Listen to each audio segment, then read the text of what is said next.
Assalamualaikum warahmatullahi wabarakatuh. Waalaikumsalam warahmatullahi wabarakatuh. Pagi ini kita bersama dengan Bang Afandi Ismail Hasan, tapi nggak pakai metarium ya. Beliau Ketua PBHMI periode ini ya. Tentu kita sangat perlu di tingkat pemuda mahasiswa membicarakan tentang situasi politik yang memang siapa yang tidak mengikuti dalam persoalan-persoalan situasi politik yang bisa saja kalau tidak pandai-pandai menangani akan bisa mengkerucut kepada sesuatu yang ya bisa jadi people power. Karena saya melihat hampir seluruh lapisan dari masyarakat ini kan sedang mempersoalkan tentang pilpres lah yang sedang akan terjadi. Tetapi kita mungkin tidak ke sana ya. Kita kepengen tahu pemahaman terhadap mahasiswa terhadap situasi politik ini. Kayaknya ada penolakan terhadap oligarki, penolakan terhadap apa itu ya masalah katakan presidensial threshold ya, yang seolah pemilu itu memang harus didasarkan oleh itu gitu. Nah, sekarang ini karena sudah ada penggiringan dan bahkan pengancaman pada kelompok-kelompok tertentu, pada capres tertentu, maka kemudian itu yang menjadi protes sekarang mempertanyakan kembali. Itu sejarahnya gimana sih presidensial threshold itu yang dia rasa tidak adil. Ada orang yang dianggap hebat, tetapi karena tidak cukup untuk mempunyai tiket, kemudian tidak bisa, ini yang nampaknya akan berbahaya. Nah, Bang Afandi gimana melihat situasi seperti ini? Teman-teman mahasiswa di kampus-kampus kayak gitu. Ya. Baik, bismillahirrahmanirrahim. Assalamualaikum warahmatullahi wabarakatuh. Apa kabar rekan-rekan semuanya, pemirsa YouTube-nya Om Lin. Semoga semuanya sehat walafiat dan yang paling penting tetap semangat dan selalu punya semangat giroh revolusioner yang luar biasa. Jadi menarik berbicara mengenai oligarki.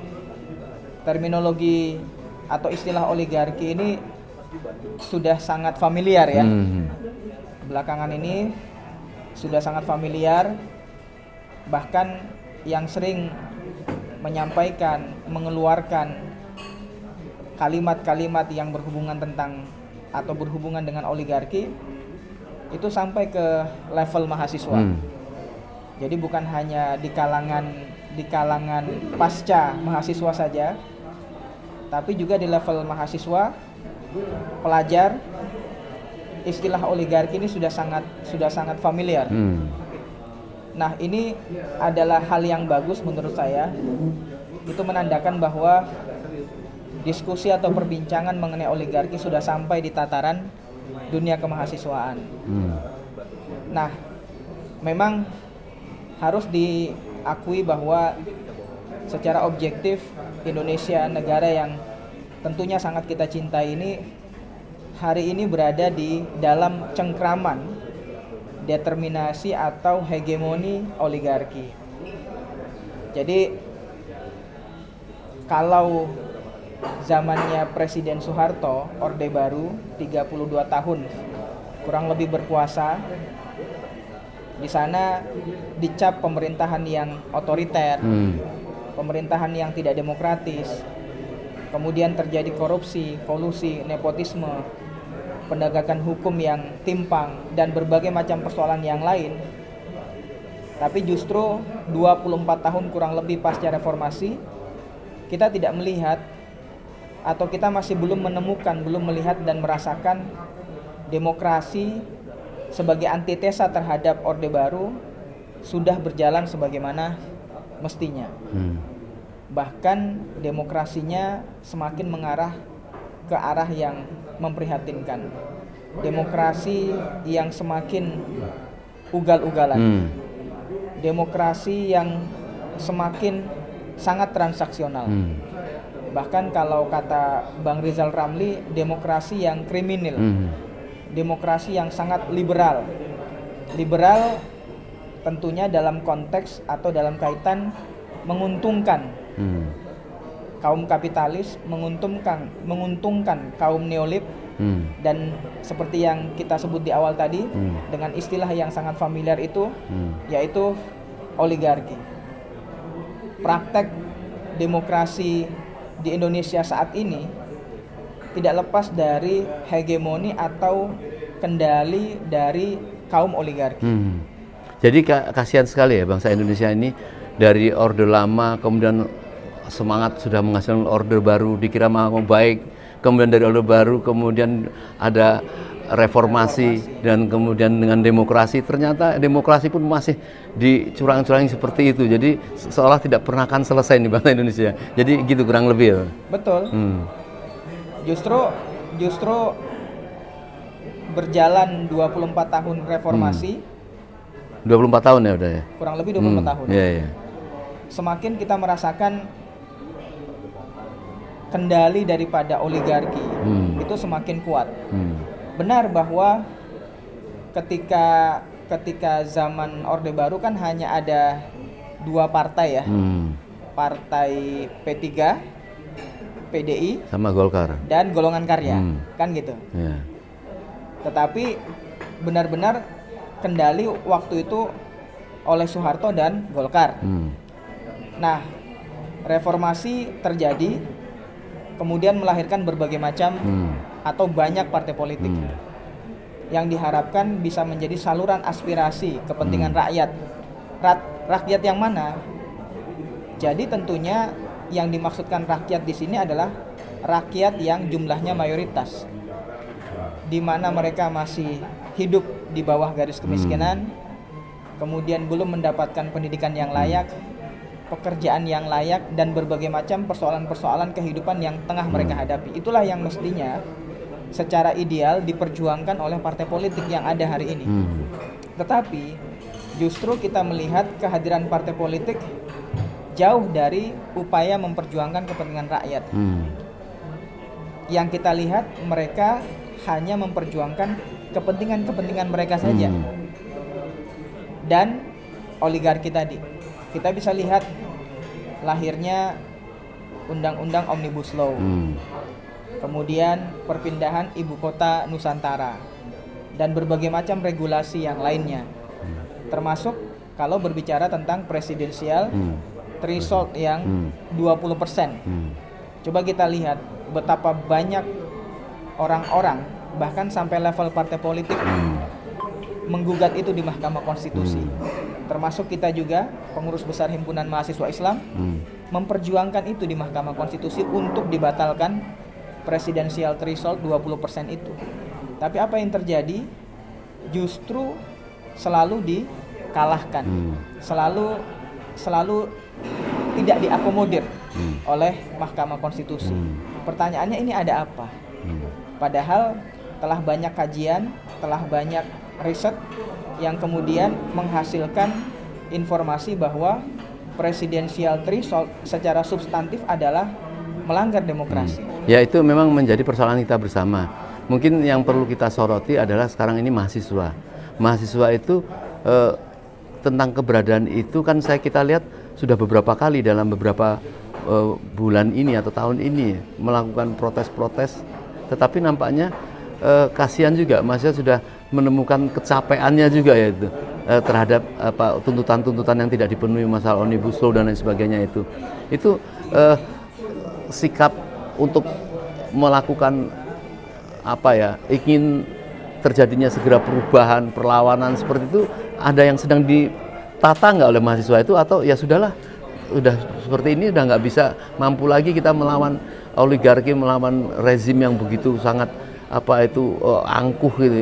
Itu apa yang kita kepengen dengar tentang sikap mahasiswa ini terhadap urun katanya. Mungkin memang tidak mengarah kepada satu tentu capres lah ya, kalau di mahasiswa kan agak berat ya. Tetapi arah untuk terhadap perlawanan rezim ini seperti apa? Baik, saya juga mahasiswa, Bang Lim. Ya.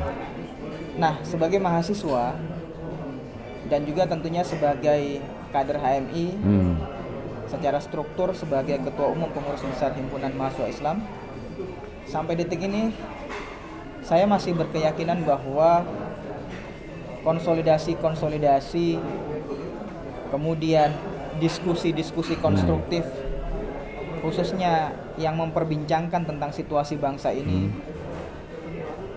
yang itu terbangun dari semangat idealisme mahasiswa, itu masih terjadi. Saya yakin dan percaya, baik itu di kampus-kampus besar, negeri maupun di kampus-kampus swasta. Saya masih yakin itu terjadi dari Sabang sampai Merauke. Nah, tapi kita juga harus jujur dan objektif bahwa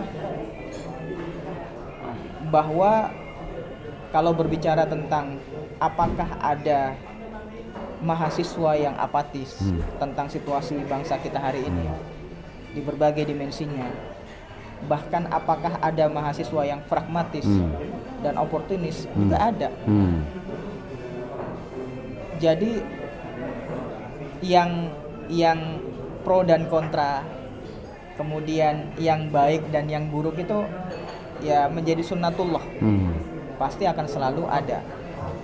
Bahkan kalau berbicara tentang apakah gerakan mengalami penurunan frekuensi semangat, ya bisa kita saksikan. Tetapi kita juga harus meyakini, dan pada kesempatan yang baik ini sebagai mahasiswa, saya juga terus mengajak kepada saudara-saudara, rekan-rekan saya, mahasiswa, pelajar, pemuda, kaum muda, jangan pernah patah semangat, karena masa depan itu adalah milik kita. Iya, karena masyarakat itu nampaknya karena pernah terjadi ya, perubahan itu kepengennya leader atau di depan itu adalah kan mahasiswa ya, pernah terjadi. Dan tampak beberapa waktu yang lalu Luhut dengan gagah beraninya mendatangi paling enggak Undip dan UI ya, dan mahasiswa berani melawannya itu. Mungkin masyarakat nunggu-nunggu mana nih kelanjutannya mahasiswa gitu. Ya, itulah yang saya katakan tadi bahwa teman-teman harus kita yakini dan kita harus optimis kepada mereka, memberikan support dan kepercayaan kepada mereka bahwa mahasiswa tengah melakukan konsolidasi, tengah melakukan diskusi-diskusi konstruktif, karena ya ini kan gerakan intelektual. Mahasiswa sebagai agent of change, moral force, social control, bahkan leader of change, pemimpin perubahan. Tentu gerakan yang dibangun adalah gerakan intelektual. Maka saya katakan tadi, mereka sedang kajian, sedang konsolidasi, dan momentum yang namanya oligarki, ketika dia sudah berkonspirasi jahat bersama dengan elit penguasa, maka sudah pasti akan terus melakukan kebijakan-kebijakan yang cenderung menguntungkan mereka, tetapi pasti merugikan rakyat banyak. Kita lihat terakhir adalah BBM. Kita tunggu lagi apa ini. BBM kita belum berputus asa, tapi nampaknya frekuensinya sudah mulai menurun. Kita kemarin berharap bukan menurun tapi capek lah kayak. Ya, kita kemarin berharap bahwa kenaikan BBM menjadi trigger dan menggelinding seperti bola salju, melahirkan gerakan besar yang kita sebut dengan people power. Tetapi nampaknya itu belum terjadi. Tapi yakinlah, kita tunggu lagi apa ini kebijakan berikutnya, yang mudah-mudahan jangan terlewatkan lagi oleh gerakan, khususnya gerakan mahasiswa. Jadi itu Bang Lim. Jadi perubahan yang diharapkan suara-suara dari mahasiswa itu nampaknya ya sudahlah, nunggu Pilpres atau mungkin sebelum Pilpres akan terjadi sesuatu percepatan perubahan itu, memaksa rezim mengingatkan tentang apa kebijakan-kebijakan yang sangat merugikan rakyat, atau apa kalau pandangan mahasiswa ini ingin terjadi perubahan, pergantian lah, entah perubahan itu pada Pilpres di 2024, atau sebelum itu pemerintah harus sudah melakukan perubahan-perubahan kebijakan yang tidak memberatkan masyarakat. Baik, kalau Bang Lim bertanya tentang itu kepada saya, maka saya harus flashback ke tahun 2021, sekitar akhir bulan Juni atau awal bulan Juli 2021. Waktu itu rakyat Indonesia tengah disibukkan dengan COVID-19, berikut serangkaian kebijakan yang dianggap kebijakan yang hanya dibuat-buat saja di tengah atau ditambah dengan berbagai macam persoalan yang lain. Saya kala itu menyampaikan bahwa saya berteriak tentang revolusi.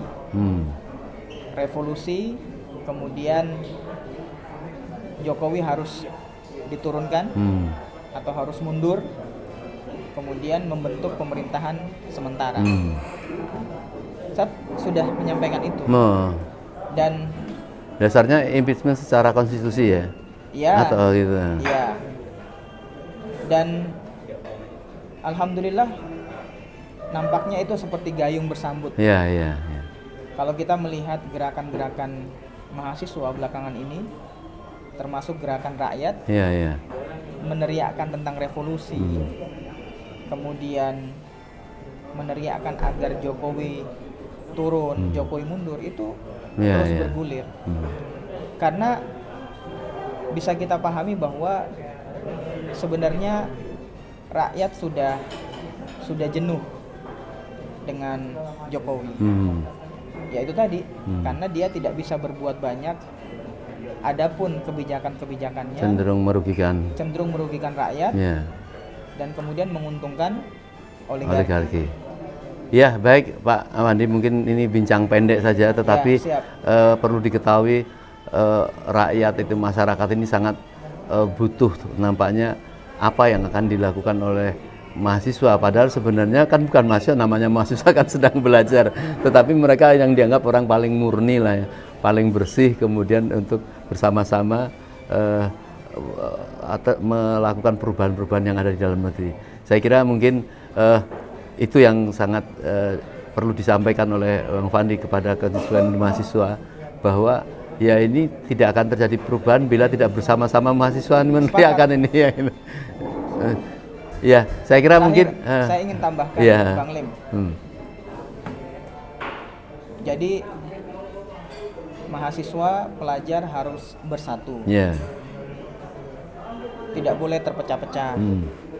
Kemudian gerakan yang dilakukan adalah gerakan yang bagaimana juga bisa melibatkan elemen-elemen kekuatan civil society di luar mahasiswa, seperti buruh, kemudian petani, dan bahkan akademisi. Seluruh elemen rakyat yang punya visi dan misi yang sama. Jangan hanya karena kita berbeda organisasi, jangan hanya kita berbeda bendera, berbeda ruang perkaderan, padahal kita sejatinya punya visi dan misi bersama untuk Indonesia dan lebih punya baik, masalah yang sama, punya problem yang sama, dan punya ancaman masa depan yang sama. Hanya berbeda bendera kita tidak menyatu, kecuali mereka-mereka yang benar-benar sudah berkolaborasi atau berkonspirasi dengan musuh rakyat. Siapa musuh rakyat? Kekuasaan yang berkonspirasi dengan oligarki. Itulah lahirnya Omnibus Law. Kemudian BBM ini, BBM ini kan sangat terasa sekali, luar biasa sekali dampaknya di BBM. Itu. Jadi apa yang kita serukan ketika kita aksi tentang dampak daripada kenaikan BBM itu terjadi hari ini. Dan hari ini bukanlah pengalaman pertama, tapi pengalaman beberapa kali dari akibat kenaikan BBM. Nah, ditambah dengan di tengah hutang luar negeri yang jumlahnya lebih kurang sudah 17.000 triliun. Hampir separuh dari APBN itu hanya untuk membayar hutang, bunga hutang. Iya. Kemudian kemiskinan yang semakin meningkat, pengangguran juga semakin meningkat. Pendidikan juga yang kita rasakan ya begitu saja. Nah, jangan sampai kita semakin tertinggal dari negara-negara lain. Saya katakan sekali lagi bahwa 5 tahun, 10 tahun, 15 tahun ke depan, bahkan ketika rezim bicara tentang Indonesia emas 2045, yang kita, ya tentu kita apa ya? Kalau berbicara tentang optimisme, kita optimis. Tapi kita juga harus objektif dan realistis melihat indikator-indikator yang ada hari ini untuk menuju ke 2045. Iya. Jangan sampai itu hanya lip service, hanya pemanis di bibir saja. Ternyata indikator-indikatornya justru mengarahkan kita menjadi negara yang bangkrut. Nah, masa depan adalah anak muda yang menjadi pelanjut. Dan hari ini kita tidak boleh tidur, tidak boleh berpangku tangan, dan kita harus menjadi garda terdepan di dalam mengawal perubahan Indonesia yang lebih baik. Baik, terima kasih Mas Afandi. Pemirsa sekalian, tadi sudah disampaikan bahwa kita mensepakati bahwa marilah kita semua anggota masyarakat Indonesia yang cinta akan Indonesia, kita harus merasa bertanggung jawab. Kita merasa ingin berjuang bersama mempertahankan Indonesia ya. Jangan sampai nanti di tangan orang-orang yang tidak amanah Indonesia ini bubar ya. Kasihan anak cucu kita ya, terbebani hal-hal yang tidak bisa mereka emban karena semua yang dimiliki sudah dikuras habis-habisan, dan insya Allah kita berharap akan terselamatkan bangsa Indonesia ini, rakyat dan Indonesia raya ini ya, dengan masih mempunyai tanah air ya. Indonesia itu ada kan karena ada tanah dan ada air. Kalau tanahnya sudah dirampok semua, apa yang akan dimiliki? Dan inilah menjadi tanggung jawab kita semua. Baik, assalamualaikum warahmatullahi wabarakatuh.